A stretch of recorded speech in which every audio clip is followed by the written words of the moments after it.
Rajinikanth Shankar combination లో వస్తుంది కదా రోబో 2 సినిమా. గదే రోబో సీక్వెల్.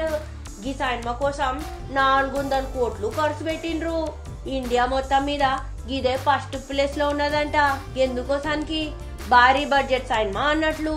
మళ్ళా ఈ సినిమా షురూ చేసిన కాడ నుంచి రజనీకాంత్ కి మస్తు హెల్త్ ప్రాబ్లమ్స్ వస్తున్నాయి. గదే మస్తు సుస్తవుతున్నాడు. ఇక మొన్నటికి మొన్న ఏమైందో ఎవరికైనా సెట్స్ పైన కాల్ గిట్లా స్ప్రెయిన్ అయిందంట.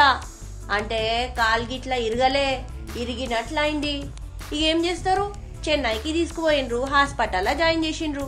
ఇక వాళ్ళు జరంతా కట్టుబట్టి ఒక 2-3 దినాలు రెస్ట్ తీసుకోమన్నారు. ఇక రెస్ట్ తీసుకున్నాక నిన్న నైట్ రజనీకాంత్ చెప్పిండంట, ఇక మండేకెళ్ళి షూటింగ్ స్టార్ట్ చేస్తా, బ్రేక్ లేకుండా ఇక సినిమా జల్దీ కంప్లీట్ చేద్దామని అన్నాడంట. ఇక ఈ సినిమాల హీరోయిన్ ఎవరో ఎరికేనా, ఎమీ జాక్సన్ అన్నట్టు. ఈమెకి మస్తు క్రేజ్ ఉన్నది. ఇక మొన్న ఫోటోషూట్ బి చేసింది కదా, దాని తర్వాత ఇంకా క్రేజ్ పెరిగింది బై. ఇక కొత్త సంవత్సరంలో అయినా ఈ సినిమాకి బ్రేకులు పడకుండా జల్దీ షూటింగ్ కంప్లీట్ చేసుకోవాలి. ఇక మన ముందుకు రావాలని ఆశిద్దాం.